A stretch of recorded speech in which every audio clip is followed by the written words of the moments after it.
नमस्कार दोस्तों, स्वागत है आपका विनाश ब्लॉग में। आज हम बात करेंगे भीमराव रामजी अंबेडकर जी के बारे में, जिनको डॉक्टर बाबा साहब अंबेडकर के नाम से भी जाना जाता है।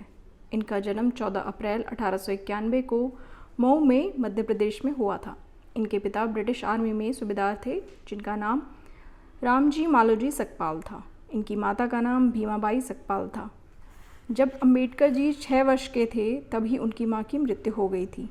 अंबेडकर जी का जन्म महार कास्ट में हुआ था, जो एक दलित कास्ट है। कास्ट सिस्टम के ओरिजिन के पीछे कई थ्योरीज हैं। एक थ्योरी जो ऋग्वेदा में पाई जा सकती है।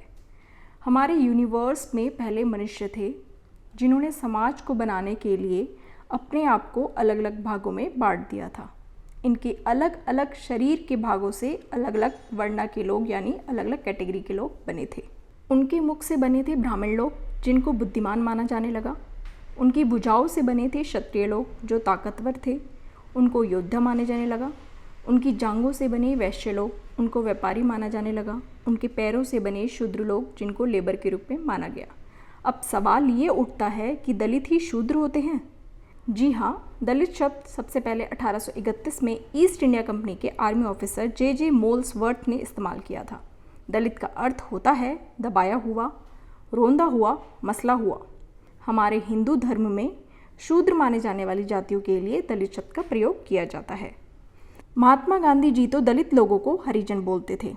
अंबेडकर जी को कास्ट सिस्टम की वजह से बहुत ज़्यादा डिस्क्रिमिनेशन यानी भेदभाव सहना पड़ा था। अंबेडकर जी को पढ़ने का बहुत शौक था, लेकिन उस समय कोई भी दलित कास्ट का बच्चा स्कूल नहीं जा सकता था। अगर कोई भी दलित कास्ट का बच्चा स्कूल चले जाता तो वो बहुत बड़ी बात हो जाती थी और उसे समाज से निकाल दिया जाता था। और तो और कुएं तालाब से अगर किसी दलित ने पानी पी लिया तो पूरा समाज उसके खिलाफ हो जाता था। यहाँ तक कि किसी दलित को छूना भी पाप था। बड़ी मुश्किलों से अंबेडकर जी को स्कूल में एडमिशन मिली थी और क्लास में भी सबसे लास्ट बेंच पर उनको बैठना पड़ता था। पानी पीने के लिए नल को छूने तक नहीं दिया जाता था। कोई इंसान आता था, जग को दूर करके बिना छुए उन्हें पानी पिलाता था, और जिस दिन कोई नहीं होता था पानी पिलाने के लिए, उस दिन उनको प्यासा रहना पड़ता था। उस समय महाराज गायकवाड़ एक राजा हुआ करते थे, जिन्होंने अंबेडकर जी की इतनी पढ़ाई की इच्छा को देखकर उनको स्कॉलरशिप दिलवाई थी। 1906 में एल्फिनस्टोन हाई स्कूल में उनको दाखिला मिला। 1907 में मैट्रिकुलेशन का एग्ज़ाम पास किया। 1912 में बॉम्बे यूनिवर्सिटी से इकोनॉमिक्स और पॉलिटिकल साइंस में बीए करी और फिर न्यूयॉर्क चले गए। कोलंबिया यूनिवर्सिटी से पॉलिटिकल साइंस, इकोनॉमिक्स, हिस्ट्री और सोशियोलॉजी से एमए की और फिर पीएचडी करी।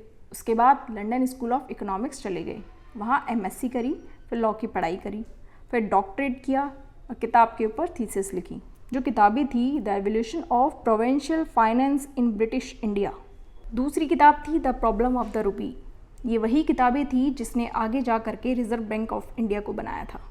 फिर अंबेडकर जी महाराजा गायकवाड़ के पास आ गए थे और उन्हें मिलिट्री सेक्रेटरी की नौकरी दे दी गई थी, लेकिन अभी भी छुआछूत ने उनका पीछा नहीं छोड़ा था।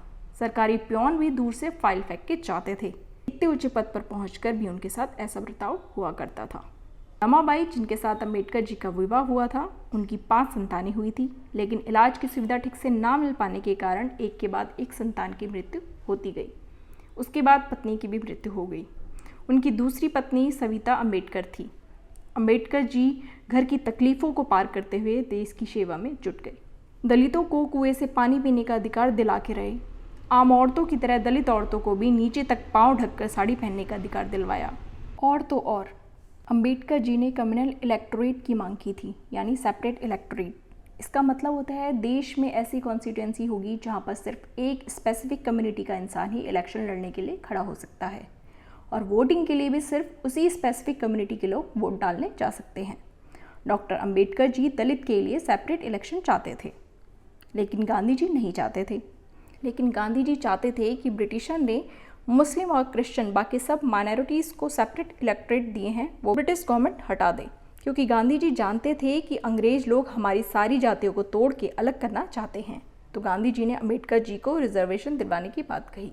गांधी जी ने अंबेडकर जी से कहा, अगर सभी जातियों के आधार पर देश को अलग किया गया तो मुझे स्वतंत्रता नहीं मिल पाएगी, तो साथ खड़े होकर मेरा साथ दो। तब हिस्ट्री एग्रीमेंट हुआ और पूना एक्ट साइन किया गया। गांधी जी ने और अंबेडकर जी ने जॉइंट इलेक्टोरेट करने का फैसला किया। मतलब ऐसी कॉन्स्टिट्यूएंसी जो इलेक्टेड पॉलिटिशियन होगा वो स्पेसिफिक माइनॉरिटीज़ कम्युनिटी का होगा, लेकिन वोट्स कोई भी कम्युनिटी का डाल सकता है। महात्मा गांधी ने आज़ाद भारत की कैबिनेट में अंबेडकर जी को कानून मंत्री के रूप में स्वीकार किया। महात्मा गांधी ने अंबेडकर जी को इंडियन कॉन्स्टिट्यूएंसी की ड्राफ्टिंग कमेटी के चेयरमैन भी बनाया और आगे चलकर अंबेडकर जी ने हिंदू कोड बिल और महिलाओं के लिए कानून में कई बदलाव किए। अंबेडकर जी की सिंपल स्ट्रैटेजी रही है एजुकेट, एजिटेट और ऑर्गेनाइज। इसका बहुत बड़ा एग्जाम्पल है 1927 का महाड़ सत्याग्रह। महाराष्ट्र में एक महाड़ म्यूनिसिपैलिटी है। अंबेडकर जी अपने ढेरों फॉलोअर्स के साथ एक तालाब में पानी पीने गए, लेकिन उस समय अपर कास्ट हिंदू इसके अगेंस्ट थे, तो उस समय राइट्स वाली सिचुएशन बन गई। वहीं अपर कास्ट हिंदू ने तालाब के पानी को प्यूरिफाई करने के लिए उसमें दूध दही डाला। एक और एग्जाम्पल है 25 दिसंबर 1927 को डॉक्टर अंबेडकर जी ने और उनके ढेरों फॉलोअर्स ने मनुस्मृति को जलाने का कैंपेन किया। मनुस्मृति एक एनेसेंट हिंदू टेक्स्ट है जिसमें कास्ट के रूल्स लिखे गए हैं। जिस दिन मनुस्मृति को जलाया गया उस दिन मनुस्मृति दहन दिवस मनाते हैं। यही नहीं, नासिक में कालाराम टेम्पल में दलितों को अंदर घुसने नहीं देते थे, तो इसके अगेंस्ट मार्च भी की थी। अंबेडकर जी फ्रेंच रेवोल्यूशन के आइडिया से भी इंस्पायर्ड थे, लिबर्टी, इक्वालिटी एंड फर्टर्निटी। 1935 में हुई कॉन्फ्रेंस में अंबेडकर जी ने ओपनली डिक्लेयर कर दिया था कि वह हिंदुइज्म को छोड़ना चाहते हैं। बाद में उन्होंने अपने आप को बुद्धिज्म में कन्वर्ट किया, बेसिकली बौद्ध धर्म को स्वीकार किया। डॉक्टर भीमराव अंबेडकर जी को कोलंबिया यूनिवर्सिटी में number 1 scholar in the world की उपाधि से नवाजा गया और देश ने भारत रत्न से नवाजा। धन्यवाद। अगर आपको अंबेडकर जी की बायोग्राफी पसंद आई हो तो लाइक, शेयर एंड सब्सक्राइब जरूर करें। जय हिंद, जय भारत।